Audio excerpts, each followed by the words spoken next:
What if I told you you were only using 10% of your brain?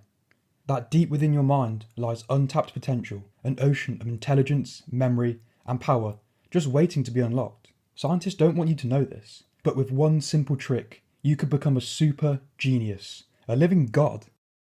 No, that's absolute nonsense. But it does sound cool, doesn't it? Actually, this could be true. You might not be using 100% of your brain power, but this also means that you're probably in a coma, so I don't know if that's a good thing. The idea that we only use 10% of our brains is one of the biggest myths ever. It's been around for over a century, passed down like some kind of ancient wisdom, despite the fact that neuroscientists have been screaming that's not how the brain works for decades. But the myth is tempting, isn't it? I mean, who wouldn't want to believe they have a secret superpower just sitting there, unused, like a factory setting you forgot to enable? Just imagine, we could tap into the extra 90%. We'd be solving world hunger, mastering 12 languages overnight, and doing mental math without crying. How about you use some of that 90% to press subscribe? Don't let me go down to 9%, please, I beg you. But anyway, let's break it down. If 90% of your brain was just sitting there, inactive, you wouldn't be alive. The brain is incredibly energy hungry. It uses around 20% of your daily energy just to keep you functioning. That's way more than any other organ in your body. If we were really only using 10%, evolution would have got rid of that brain mass straight away. Nature isn't in the business of wasting resources. Here's the truth. You use all of your brain. All of it. Just not all at the same time. Different parts of your brain are responsible for different things. Movement, memory, emotions, problem solving. Even when you're doing absolutely nothing, your brain is still buzzing with activity, processing, filling memories, and keeping your vital functions running so you don't, die. But hold on. If your brain is so powerful, why does it sometimes feel like it's not? Why can't we remember what we had for breakfast yesterday, but we can remember the theme song to that random cartoon we watched once as a kid? Well, funny you should ask. Not that you did, but anyway. Because when you were a child, your brain was basically a supercomputer. Kids absorb information like sponges on steroids. When you're young, your brain is at its peak neuroplasticity, meaning it can adapt, learn, and rewire itself ridiculously fast. This is why kids can pick up languages like it's nothing, while adults struggle to remember 5 words in Duolingo before giving up and watching Netflix instead. In fact, by the time you were 3 years old, your brain had twice as many neural connections as an adult. That's right, twice.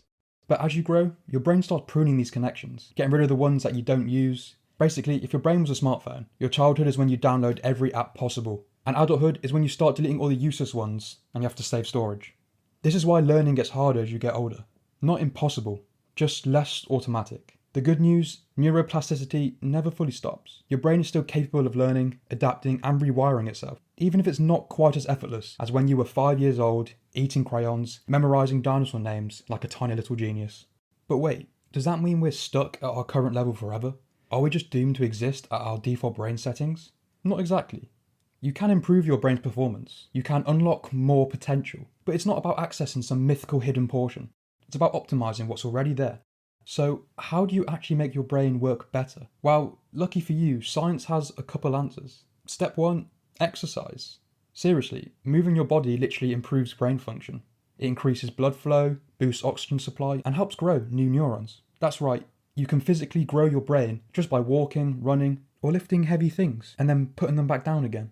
Step 2, sleep. I know, sleep is for the weak. But your brain disagrees. While you're knocked out, your brain is cleaning house, removing toxic waste, organising information, and strengthening memory. If you're not sleeping enough, you're basically running your brain on low power mode. Step 3, learn something new. Every time you pick up a new skill, whether it's playing an instrument, learning a language, or figuring out how to fold one of them weird fitted sheets, your brain forms new connections. You're not just memorising stuff, you're rewiring yourself for better thinking. And step 4, meditation. Now, I know what you're thinking. I can't sit still for 5 minutes, let alone meditate. But hear me out. Meditation literally strengthens your prefrontal cortex, the part of your brain responsible for focus, decision making, and impulse control. So yeah, sitting in silence and doing nothing actually makes you smarter. Meditation doesn't have to be these retreats or sitting cross-legged. Just having a couple moments to yourself, sitting still, focusing on your breathing, and being mindful. But let's say, hypothetically, you could unlock 100% of your brain all at once. What would actually happen? Would we gain superintelligence, develop telekinesis, achieve perfect memory? More likely, we'd just overheat and explode. Your brain is already running at near full capacity. Switching everything on at once would be like forcing your phone to run every single app simultaneously. It would not go well. And let's be honest, most of us already struggle with one or two thoughts at the same time. Imagine all of them at once. Chaos. So, no. There's no magical 90% of your brain waiting to be unlocked, but that doesn't mean you can't improve it. The real secret to unlocking more of your brain? Taking care of it. Moving, sleeping, learning, meditating, maybe. These are all actual upgrades. No sci-fi nonsense needed.